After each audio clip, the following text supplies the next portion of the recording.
साथियों नमस्कार। साथियों, आज जो हम इतिहास के अंतर्गत चर्चा करेंगे, हम भारतीय संस्कृति में ही आज महाभारत पर चर्चा करेंगे, क्योंकि बहुत लोग ये मानते हैं कि महाभारत हुआ है, भगवान कृष्ण यहाँ हुए हैं। बहुत लोग ये मानते हैं कि भगवान कृष्ण या राम यहाँ हुए ही नहीं, ये सब कहानियाँ हैं। तो आखिर इसमें क्या सच है, कितना झूठ है? तो ऐतिहासिक तथ्य हमारे सामने क्या हैं, उनसे हम कुछ पर्दा उठाने का प्रयास करेंगे। तो ये टॉपिक बहुत ही महत्वपूर्ण है, बहुत ही रोचक है। इस पर आज चर्चा करनी है। साथियों, एक व्यक्ति हुए हैं यहाँ हमारे इतिहास में, पुलकेशिन द्वितीय।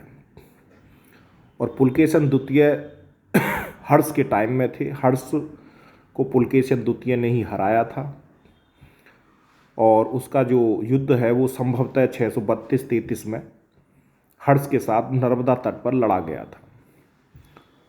तो पुलकेशिन द्वितीय ने उत्तर भारत में जो शक्ति थी हर्ष की, उसे हराने का कार्य किया, और किसी भी राजा से हर्ष की हार नहीं हुई थी।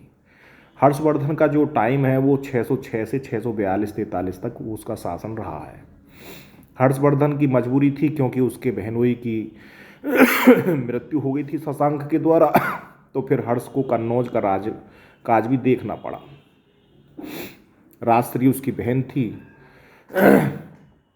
तो हर्ष ने फिर थानेश्वर हरियाणा से चलकर कन्नौज की राजधानी कन्नौज को अपनी राजधानी बनाया, और उसने वहाँ से फिर उत्तर भारत पर शासन किया। कन्नौज उस समय व्यापारिक प्रतिष्ठान हुआ करता था। तो पुलकेशिन द्वितीय ने हर्ष को हराया था। तो रवि कीर्ति नाम का एक व्यक्ति है जो संस्कृत का विद्वान था। उसने पुलकेशिन द्वितीय की बड़ी प्रशंसा की है, और उसी की स्मृति में उसने ऐहोल अभिलेख लिखा है। ऐहोल अभिलेख लिखा हुआ है रवि कीर्ति के द्वारा, और उस पर महाभारत का जिक्र किया है।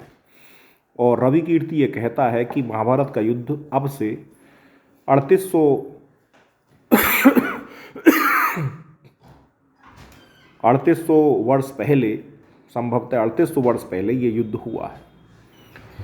तो ये बात 632-33 में कही जाती है। तो 632-33 ईस्वी में 3800 वर्ष पूर्व ये युद्ध हो गया था। इसका अर्थ है कि हमारी 606 से पहले 3800 साल निकल गए थे। अब उसमें 606 से अब तक का जो लगभग 1400 साल का टाइम है, इसे और आप जोड़ दीजिए, तो लगभग 5200 वर्ष पूर्व महाभारत का युद्ध हुआ था। ये एक ऑथेंटिक डेट है जो हमें एक अभिलेख पर मिलती है, जो एक ऐतिहासिक प्रमाण है महाभारत के युद्ध की। तो आज से करीब 5000 वर्ष पहले, यानी 5200 वर्ष पहले महाभारत का युद्ध हो चुका। तो हम इस रवि कीर्ति के द्वारा कही हुई बात को कैसे गलत कह सकते हैं? ये एक ऑथेंटिक प्रमाण है कि हाँ, यहाँ महाभारत का युद्ध हुआ था। दूसरा कि जो सिनौली, बागपत में सिनौली एक जगह पड़ती है, वहाँ पर एक एविडेंस मिला है। 8 फुट लंबा एक सैनिक का शव मिला है, एक रथ मिला है, और रथ भी पूरी अवस्था में है, और जो तलवार है वो लगभग 8 फुट लंबी, सैनिक के वेशभूषा के साथ जो तलवार है वो भी लगभग 6 फीट लंबी तलवार है। तो 6 फीट लंबी तलवार को चलाने वाला व्यक्ति कितना बड़ा होगा? ये हमारे संग्रहालय दिल्ली में रखी हुई हैं ये चीज़ें। तो ये दूसरा एविडेंस है जो हमें सिंधु घाटी की सभ्यता की ओर ले जाता है। इसलिए हम ये कह सकते हैं कि सिंधु घाटी की जो सभ्यता थी वो कोई ऐसी सभ्यता नहीं थी, वही महाभारत काल की सभ्यता थी। सिंधु घाटी के आसपास के लोगों को ही हिंदू कहा जाता था, और ये आर्यों की सभ्यता थी। आर्य लोग मूलतः यहीं रहते थे, इसी को तिलक भी कहते थे। तो ये हमारे इतिहास में एक ऐसे दस्तावेज हैं जिनको हम गलत नहीं कह सकते। और जब हम महाभारत का युद्ध मान सकते हैं, तीसरा जो हमारी सोमनाथ मंदिर से जो द्वारका नगरी है वो आज भी समुद्र के अंदर है, जिसे साइंटिस्टों ने खोज भी लिया है और वो पूरी नगरी जो कि तो समुद्र के अंदर है, वो डूब गई थी। और वो एक सबसे बड़ा प्रमाण है कि हाँ ये नगरी यहाँ थी। चौथा जो हमारा धनुषकोटी जगह है श्रीलंका और भारत के बीच में, वो आज भी मौजूद है। जो हमारा ये पुल बनाया गया था, वानरों ने जो पुल बनाया रामायण काल में, उसकी पुष्टि वहाँ से होती है। तो हम इन बातों के आधार पर, इन तथ्यों के आधार पर ये कह सकते हैं कि हाँ राम पैदा हुए, कृष्ण पैदा हुए और ये महाभारत हुआ। ये कहानी नहीं है, वो एक समय था। और जो भी समय है, समय के अनुकूल ही, समय में ही ये सभी घटनाएं निहित होती हैं। और समय जैसे जैसे चलता रहता है वो घटनाएं निरंतर उसी में समाहित होती चली जाती है। और समय एक ऐसा हॉल होता है जो समस्त घटनाओं को अपने अंदर समेट लेता है। एक तरह से सबसे बड़ा मुख समय का होता है, उसमें सब कुछ समाहित है। एक तरह से आप ये कह सकते हो कि समय काल ही एक ऐसी चीज़ है जिसमें हर चीज़ संभव है और वो सबको खा लेता है। तो ये घटनाएं हमारी समय के अनुसार चलती रहीं और समय परिवर्तित होता गया, और ये घटनाएं हमारी समय के अनुसार बदलती बदलती आगे बढ़ती गई। इसके बाद एक मैं और उदाहरण देता हूँ कि जो हस्तिनापुर जगह है, वहाँ पर जब इनके अभिमन्यु के लड़के थे परीक्षित, और फिर परीक्षित की जो वंशावली थी उसी में आगे नीचक्षु नाम के एक राजा हुए हैं। और जो नीचक्षु नाम के राजा हुए हैं, फिर वहाँ हस्तिनापुर में बहुत भयंकर बाढ़ आ गई थी और बाढ़ में हस्तिनापुर बहुत ज़्यादा तबाह हो गया। फिर यहाँ इन लोगों ने अपनी राजधानी इलाहाबाद के पास कौशाम्बी में बना ली थी। कौशाम्बी में वहाँ शासन किया और नीचक्षु नाम के राजा का जिक्र इतिहास में मिलता है। वे संभवतः वही एक दस्तावेज ऐसा है कि जो हस्तिनापुर से लोग गए थे वे वही कौरव और पांडवों के वंशज थे, और फिर वहाँ नीचक्षु की भी कई पीढ़ियों ने वहाँ शासन किया। तो ये ऐतिहासिक सत्य है, नीचक्षु का नाम इतिहास में आता है, उसके एविडेंस हैं। कौशाम्बी के जो खंडर हैं उसके भी एविडेंस हमें मिलते हैं कि यहाँ शासन किया गया और यहाँ राजा रहते थे। और फिर उसके बाद 16 महाजनपदों का उदय हुआ। 16 महाजनपदों का उदय उस समय हुआ जब यहाँ जैन धर्म और बौद्ध धर्म का विकास हुआ, क्योंकि जैन धर्म और बौद्ध धर्म हमारे ऋग्वेदिक काल के बाद के धर्म हैं। लगभग 2000 वर्ष जो हमारे गए वो ऋग्वेदिक पीरियड के गए, जिसमें उत्तर वैदिक काल और ऋग्वेदिक काल दोनों ही आते हैं। दोनों का यदि हम टाइम देखें तो वो 1500 से 2000 साल का समय हमें मिलता है। तो ये ऐसे एविडेंस हैं जिनके आधार पर हम कह सकते हैं कि यहाँ ये घटनाएं हुई हैं। यदि ये घटना नहीं होती तो इनका सबसे बड़ा प्रमाण ये है कि हमारे वेद नहीं होते। और वेद जैसे ग्रंथों की रचना कोई पाषाणकालीन या नवपाषाणकालीन लोगों के द्वारा वेदों जैसे ग्रंथों की रचना करना संभव नहीं है। हमें जो यहाँ ये पढ़ाया जाता है कि पाषाण काल, नवपाषाण काल, ये जो हमें बताया जाता है ये अर्थहीन है। मैं इसे नहीं मानता। ये मेरा व्यक्तिगत सुझाव है। इतिहास में पढ़ाया जाता है, पढ़ रहे हैं लोग, लेकिन मैं इसे नहीं मानता हूँ। क्यों नहीं मानता? क्योंकि यदि ऐसा होता तो फिर हमारे यहाँ वेदों का विकास नहीं होता, और जब वेदों का विकास नहीं होता तो ये बुकें ऐसे नहीं लिखी जाती। प्योर संस्कृत में वो लिखे हुए हैं, और उनको समझने के लिए पहले वेदांगों को पढ़ना बहुत ज़रूरी है। और वेदांग भी 6 हैं। उनमें भी 6 वेदांगों में जैसे मैं उदाहरण देता हूँ कि एक वेदांग है कल्प, और कल्प को जो पढ़ते थे, कल्प भी 4 भागों में पढ़ाया जाता है। कल्प में भी 4 भाग हैं, यानी कल्प के भी 4 भाग जो हैं वो सूत्र हैं, यानी कि उनमें भी एक पार्ट है धर्म सूत्र। और धर्मसूत्र में भी 6 पार्ट है, जिसमें कि एक पार्ट गौतम और एक पार्ट वशिष्ठ। तो जो लोग उस पार्ट को पढ़ाते थे वो गौतम अलग थे और वशिष्ठ अलग थे, यानी कि इनके जो गोत्र हैं ये गौतम और वशिष्ठ वहाँ से निकले हुए हैं। अब आप समझिए कि धर्मसूत्र ही आपके 4 हैं और फिर उन धर्मसूत्रों के फिर एक एक पार्ट के 6 ये पार्ट मैंने बता दिए। जो गौतम और वशिष्ठ हैं ये भी 6 हैं। और इन धर्मसूत्रों में जब पूरे 4 पार्ट पूरे कंबाइन जुड़ जाएंगे तब उनमें एक कल्प बनेगा, यानी कल्प को पढ़ाने वाले वो लोग हो जाएंगे। तो ये व्यवस्था कितनी जटिल थी, और उस जटिल व्यवस्था को करने के लिए पूरे पहले सभी धर्मसूत्रों को पढ़ो। धर्मसूत्र 4 हैं, फिर चारों धर्मसूत्रों का जो ज्ञाता होता था फिर वो एक कल्प का बनता था, और कल्प भी एक पार्ट था वेदांग का। फिर 6 वेदांग थे, और जब 6 वेदांगों को पढ़ने वाला हो जाता था तब वो वेद पढ़ने लायक बनता था।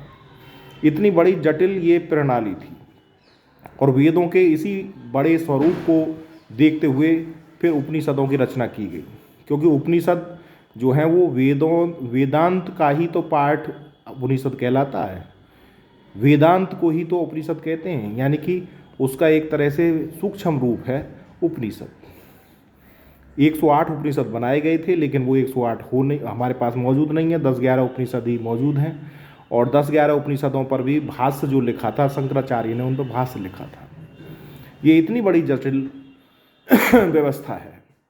तो इस व्यवस्था को ऐसे ही नहीं कर लिया गया। 2000 साल पहले अगर इतने विद्वान लोग थे तो वो पाषाण काल और नवपाषाण काल के लोग इतने विद्वान हो गए कि उन्होंने वेदों जैसे ग्रंथों की रचना कर दी और संस्कृत जैसी भाषा का जन्म कर लिया।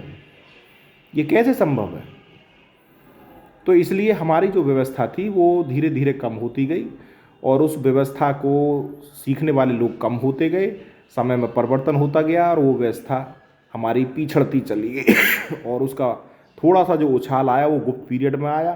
क्योंकि गुप्त पीरियड में जिस समय भारत में यहाँ गुप्त पीरियड था, उस समय नालंदा, विक्रमशिला जैसे विश्वविद्यालय चलते थे।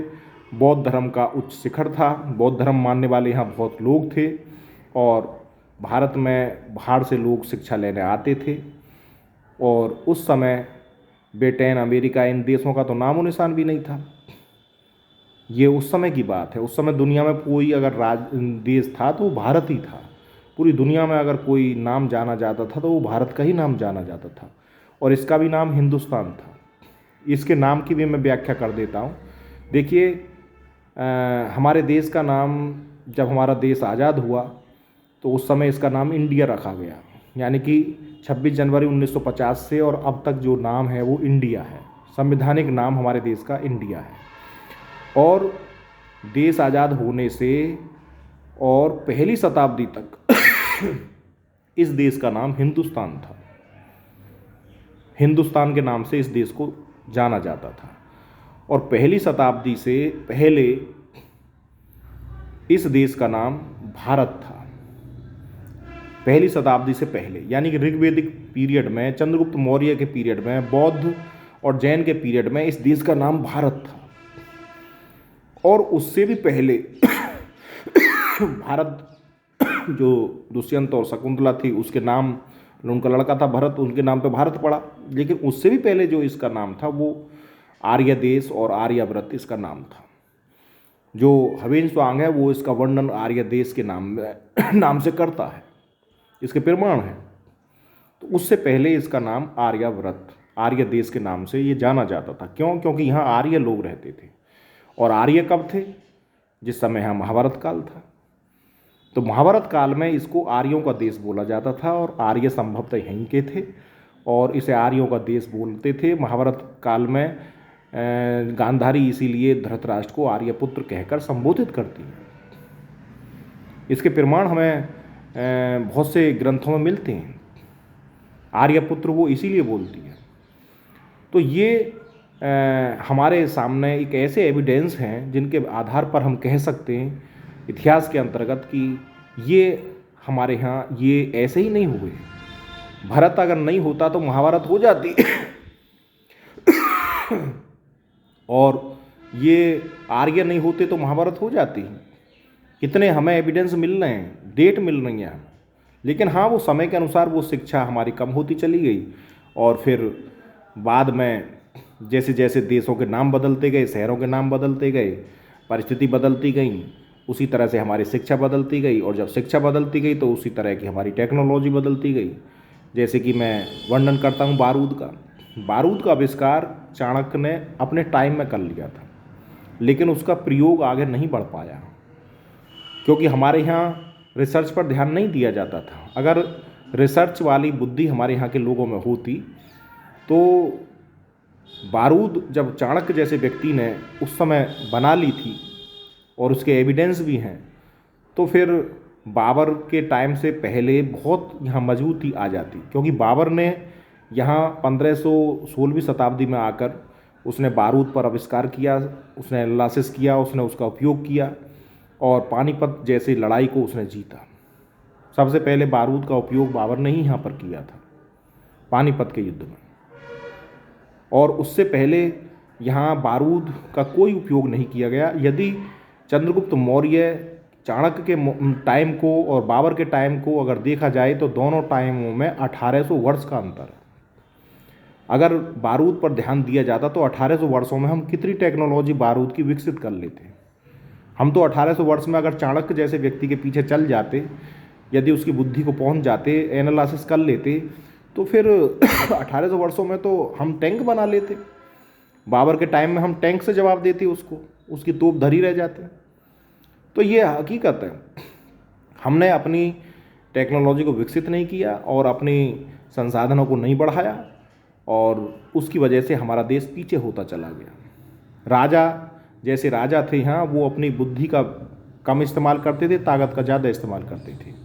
जयचंद बहुत थे, वो आपस में लड़ाई करते रहते थे और फिर वो धीरे धीरे फूट पड़ती गई और वो लोग दूसरे लोग आगे बढ़ते चले गए, और उसका परिणाम ये हुआ कि ये लोग कुछ भी नहीं कर पाए, और अंत में ये हुआ कि पूरे देश पर कब्जा हो गया बाहर के लोगों का। तो इस तरह से हमारे यहाँ ये व्यवस्था ढीली हुई और इस देश पर कब्जा दूसरे लोगों का हुआ। इसी कारण से हमारे यहाँ हमारी संस्कृति को नुकसान पहुँचा और हमारी संस्कृति डिमोलाइज होती चली गई। तो ये सच्चाई है। हमारे यहाँ ये कोई कहानी नहीं थी, ये भारतीय संस्कृति थी, उसके एविडेंस हैं और आज भी उसके एविडेंस लगातार चल रहे हैं। ऐसे ही मैं एक एविडेंस देता हूँ, जो पुस्तक है द लाइट ऑफ एशिया, जो बुद्ध के ऊपर लिखी गई थी। एडविन अर्नाल्ड ने इस पुस्तक को लिखा था और ललित विस्तार में इसका वर्णन मिलता है। ललित विस्तार की स्टडी की और एडविन ने फिर ये लाइट ऑफ एशिया नामक बुक लिखी, और फिर इस पर जो बहुत ज़्यादा कार्य किया वो राहुल सांकृत्यायन ने भी इस पर कार्य किया। राहुल सांकृत्यायन भारतीय इतिहासकार थे। उन्होंने इस पर अपनी मैकेनिक्स यानी कि लेखक अपनी बुद्धि का परिचय दिया और इसको स्टडी करके उन्होंने बुद्धचर्या बुक लिखी, जो राहुल सांकृत्यायन ने लिखी। और ललित विस्तार ग्रंथ का जो चीनी भाषा में अनुवाद था वो 308 ईस्वी में हुआ था। और ये ललित विस्तार ऐसी बुक है जिसमें 64 लिपियों का वर्णन है। महावस्तु की विषय वस्तु के समान महायान शाखा का पवित्र ग्रंथ माना जाता है ये। तो हम ये कह सकते हैं बुद्ध ने भी इन सब बातों को अपने ज्ञान के द्वारा हम तक पहुंचाया।